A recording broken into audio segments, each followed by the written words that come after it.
নমস্কাৰ আজি মঙ্গলবাৰ আৰু দিনটো মোৰ বাবে এক প্ৰকাৰ এটা প্ৰাপ্তিৰ দিন আছিল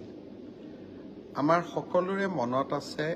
2021 চনৰ মে মাহত ইনফেক্ট 10 মে তাৰিখে মই শপত গ্ৰহণ কৰিছিলোঁ সমগ্ৰ নিৰ্বাচনৰ সময়ছোৱাত মই অসমৰ ৰাইজক আন্তৰিকতাৰে সৈতে প্ৰতিশ্ৰুতি দিছিলোঁ যে বিজেপি চৰকাৰ যদি শাসনলৈ আহে 1 লাখ যুৱক যুৱতীক চৰকাৰী চাকৰি দিম কোনেও বিশ্বাস কৰা নাছিলে বিজেপি নিৰ্বাচনত বিজয়ী হ'ল কোভিড আহিলে সংকটৰ মাজত থাকিও সেই প্ৰতিশ্ৰুতি মই পাহৰা নাছিলোঁ এটা সময় হৈছিল যে বিৰোধী পক্ষৰ বিধায়ক বিশেষ এজন বিধায়কে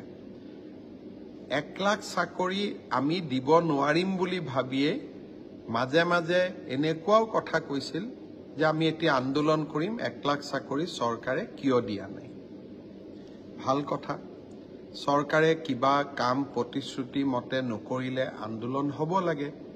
কিন্তু যদি প্ৰতিশ্ৰুতি মতে চৰকাৰে কাম কৰে তাত ধন্যবাদও পাব লাগে মোক ধন্যবাদ নালাগে আজি আমি ৯৯,০০০ আৰু ৯৭টা নিযুক্তি সম্পূৰ্ণ কৰিলো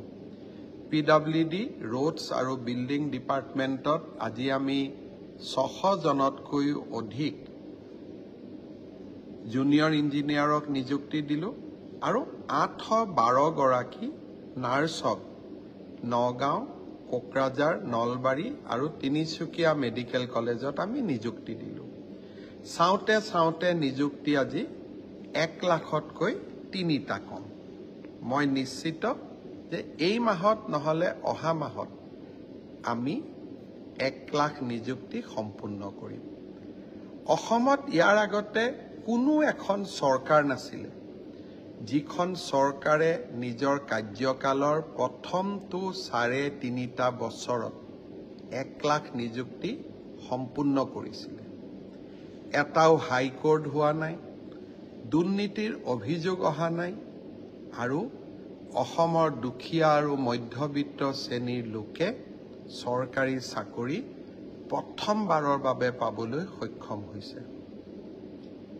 এতিয়া মোৰ লক্ষ্য অনাগত দিনত